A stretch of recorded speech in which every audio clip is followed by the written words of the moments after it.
The People's National Party is demanding that the government outline all of the new measures and strategies that will be put in place to deal with the new pandemic strain. People's National Party's spokesman on health and wellness, Dr. Morais, has called on the government of Jamaica to outline the new strategies and measures that will be implemented to mitigate against a possible spread of the variant strain of the pandemic. Dr. Guy called on the government after Health Minister Dr. Christopher Tufton confirmed that 4 of the samples taken from passengers who arrived on flights from the United Kingdom tested positive for the new strain of the pandemic. In a recently issued statement, Dr. Guy noted that data from the World Health Organization points to the rapid transmission of the new variant. He further went on to state that this new version of the pandemic could present many challenges to our local authorities because of its high rate of transmission and its prevalence among young people under 20 years old. The spokesman also urged the government to impose greater restrictions on travel from countries that have confirmed the presence of the new variant of the pandemic. Dr. Guy also mentioned that there is a need for greater level of contact tracing for those persons who would have encountered someone who tested positive for the new strain of the pandemic. It was further mentioned that the samples should be sent to the Caribbean Public Health Agency for testing to determine whether they were positive for this new variant of the pandemic.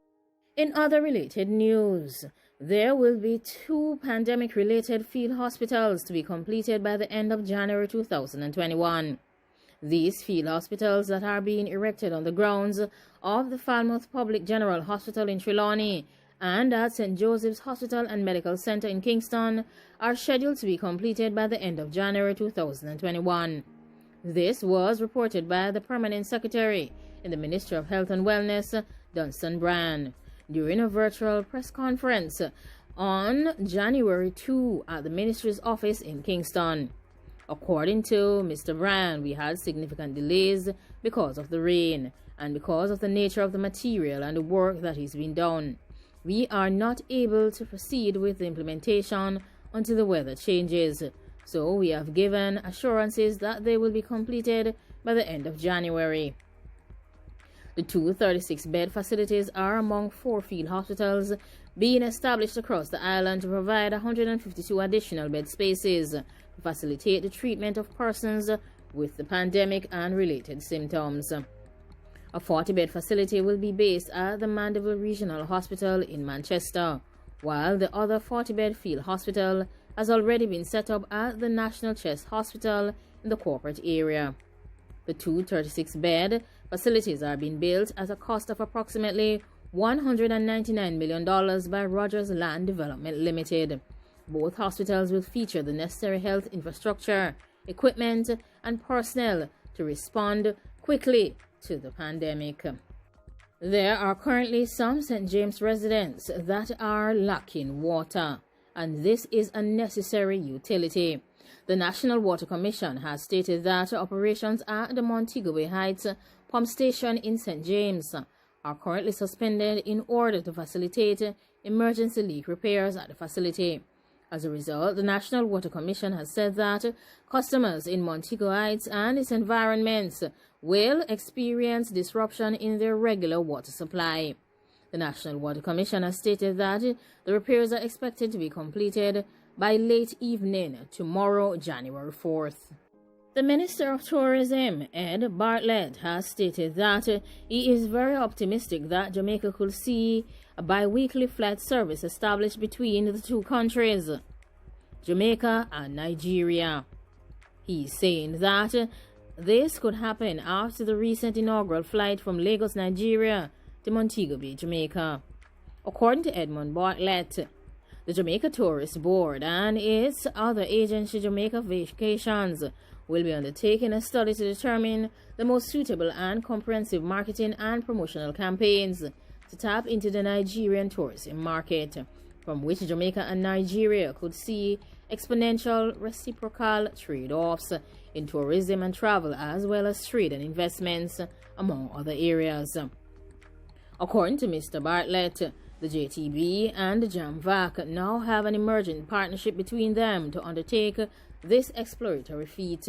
This, he further stated, would be done in conjunction with the tour company Nigerians Travel To, based in Nigeria. Edmund Bartlett was extremely confident that this was an interesting combination that the government believes can be extremely successful. We will be exploring the possibilities of establishing tourism and travel alongside trade and investment between Jamaica and Nigeria. I can see this emerging in due time. The beauty about tourism is that it opens doors to countless opportunities to include trade and investment. Aspects of the ongoing discussions between the Nigerian and the Jamaican governments is the matter of reviewing visa requirements for citizens wishing to travel to and from both countries.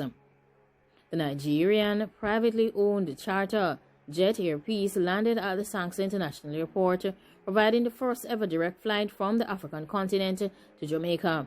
A Nigerian government delegation led by its Minister of Foreign Affairs, Jeffrey Onyama, and his wife, Silolo, formed part of the more than 130 passengers and crew that arrived on the aircraft. Bartlett later convened a meeting with Onyama and members of his delegation, Foreign Affairs and Foreign Trade Minister Kamina Johnson-Smith, and Transport and Mining Minister Robert Montague. The meeting essentially explored the possibility of establishing bilateral agreements across various spheres to include trade, manufacturing, investments, visa policies, and tourism. Mr. Bartlett further went on to state that they have all concluded that a future does exist in tourism exchange between Jamaica and Nigeria.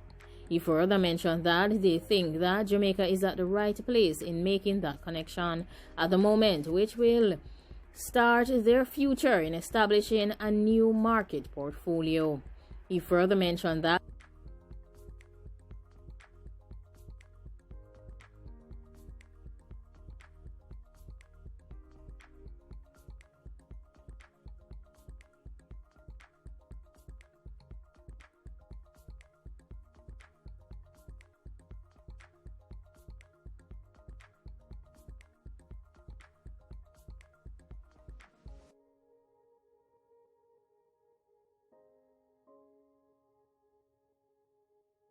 cuisine and food, along with dance and other music and things related to our culture.